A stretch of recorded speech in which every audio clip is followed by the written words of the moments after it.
If J-Pod and James Brown had a musical baby, what would it be like? I think it would be doing like a, it would be like a fist pump and like a, yeah! Yeah! J-Pod fist bump. J-Pod fist bump and like a James Brown, yeah, something like that. Well played. Well played. Really good. Nick, do you have anything to add? I'm not sure if that can be taught right now. No, I think it's pretty spot on. Okay, perfect. Nice one, Doug. So we have Oh. got some champagne rolling. Okay, well, you know what? I can still ask this question while we're doing this. It's true. Wait, is So- this one? It's the first thing that comes to your mind. Just say the word, okay? Ah! Woo! Oh!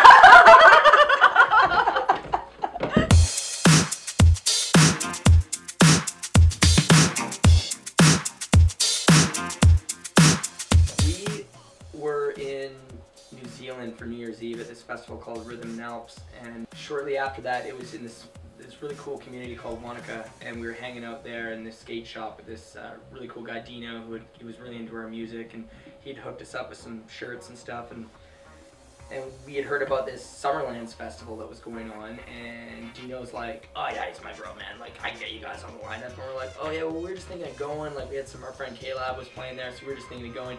And Dino was just like, nah, like he gets on the phone. This is and, the like, day before the This is the day festival. before the festival. And he like gets on the phone. Like, Or 2 days he's like, hey bro, off. I got the Funk Hunters in the shop, and yeah, they want to like, can you get them on the, yeah, okay, yeah. And he's like, yeah, I got you set. And we're like, okay. So we rolled in the next day to Summerlands Festival, and Dub Effects was one of the headliners there, and a bunch of other great acts like the Upbeats and K-Lab, and so we went there, we did this set, and we were hanging out, and it was like in this cool kind of like venue, like hotel. There was like a motel kind of right next to the stages.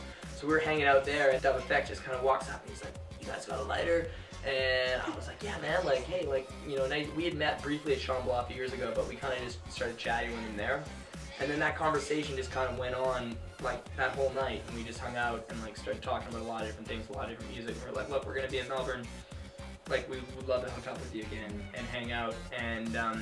And then it just kind of turned out like we played in Melbourne 3 days later, and he just like showed up at our gig there, and him and Josh came, and like Flower Fairy came and said what's up. And we kept running into him, and then finally he was like, look, you guys got to come by my place, like we'll hit the studio, we'll work on some music. And he's obviously like an amazing artist, and I think really inspiring for anyone who's into music, just because of what he does and how he like, you know, can go on stage with a couple loop pedals and just make this sound that's so full and so cool and so unique, and he's such an amazing vocalist as well. I mean, the story goes on. Nick, do you want to take it into what happened at... When we were in Byron Bay, we had a big show on Saturday night. Ben came out to our show and jumped up on the mic with us and threw down a little bit during our show, and then he invited us out to his show, and we went out there, and he was playing a bunch of new music because he just released a new album, which I believe is called Theory of Harmony. That's the one. New Dub Effects album, check it out.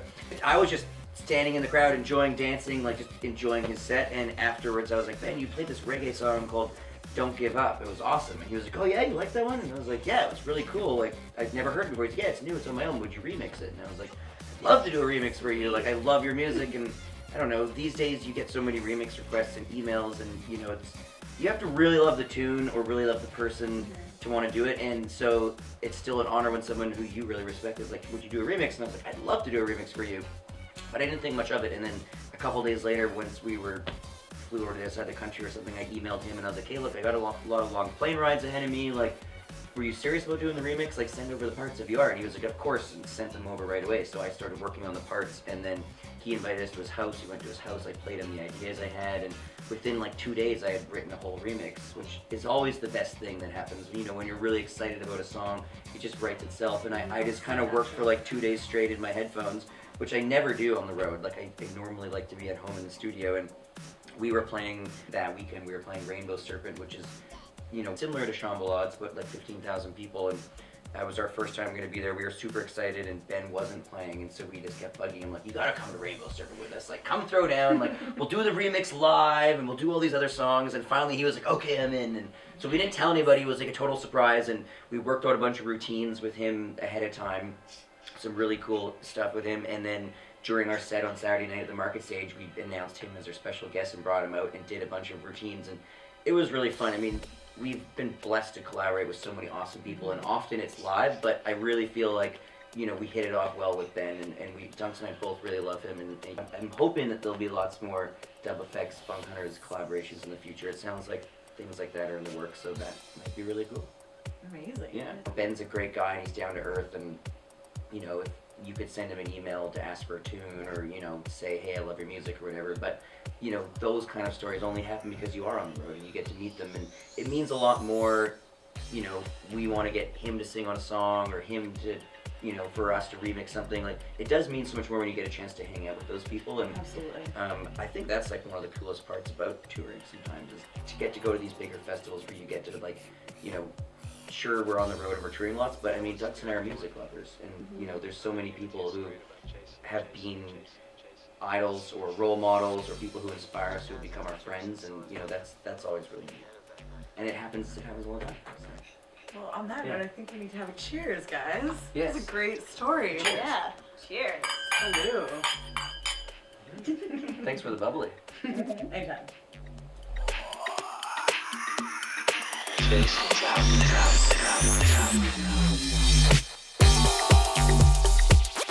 I would like to know how Funk Hunters, Nick and Duncan, very first met. Oh, I'll take this one. Over to Ducks. Wait. You guys, Yeah. can you hear me now? I have a vision of meeting Nick in about 2004 on Galliano Island, and my mother actually owns a restaurant there and a bar, and Nick, when I first did my first memory of Nick, he was wearing overalls, and he was actually painting my mom's bar. Oh. And he was up on a ladder, and yeah, he was like stroking a brush, and that's my first memory of Nick, actually. I love this because, like, we just do so many interviews lately, and the question is always, how did the Funk Hunters come to be? How did you get named the Funk Hunters? And it's just, no one has ever asked us, ever in an interview, how did we meet? Like an actual, and I actually had no idea what you were going to say. Betty and Kora care. Yeah. We Yeah. want to know. Yeah. No, I remember that moment too, because I was living on Galliano Island between Vancouver and Vancouver Island, and Dunks grew up there, and like he said, his mom has this restaurant. And so what do you think that was, 2004? I'm trying to think of how old we would have been. It would have been sometime between 2003 and 2005. Mm-hmm. So 2004. yeah. And I was living up on the north end of the island, teaching post-production and documentary at a film school, and we went down to the south end one day, and I remember the guy I was with, a buddy, which is the two of us, and Dawn walked out and was like, hey, you guys want to earn $100 or some kind of thing? He was a real hustler. Very redneck hustler, and we were like, I don't know, and he was like, we need you to paint that red, and we were like, okay.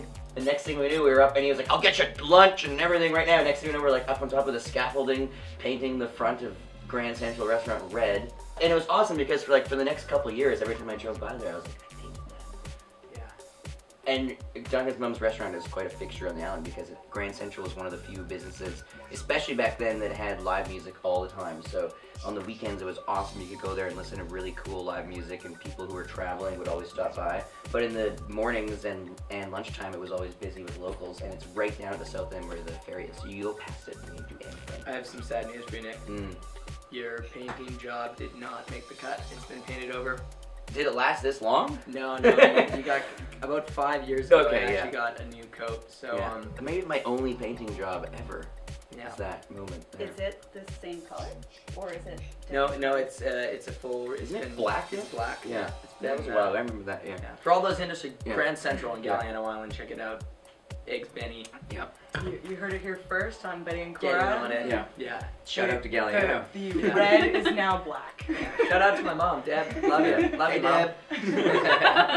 That's a pretty awesome story, actually. I like that. It is. Well, it's a good lead-in to our next question. From that point on, in overalls and painting, how did you guys decide to start writing music together? Like, how did this all really begin?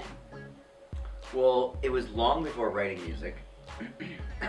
Yeah, it was long before writing music, before either of us had ever even thought about writing music or even really DJing for that matter. It was just really all about partying. Okay.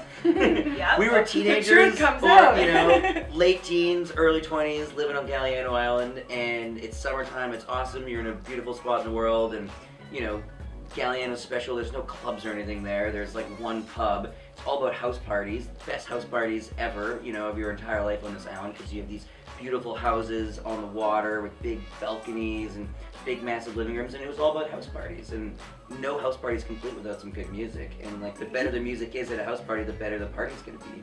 Well, more importantly, the more girls that would dance, the Mm. more girls that would dance, the better the house party is. So. Yeah.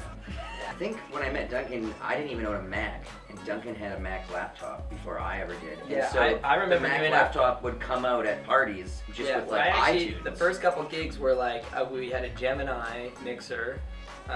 Shout outs to Yokon Hartman for that mixer. It was a Gemini, might have been like Radio Shack, actually, one or the other. But it was a 4-channel mixer, no EQs, and we did the first couple parties. It was a Mac computer and an iPod.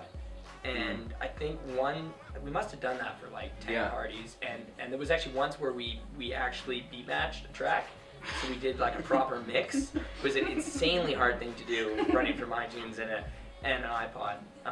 But like we nailed this one track. It was beat match. I let it run probably, you know, for 10-15 seconds, and it was the first mix. You know, it was big. It was really a big deal. Yeah, and it's really hard to do because it was like you really had to be on that play button like at the precise time. I mean, your tracks had to be the same tempo. So, but yeah, it was a big moment, a defining moment, I'd say, for what direction we were heading into. There was a lot more matching to come. And so the Funk Hunters began. Yeah.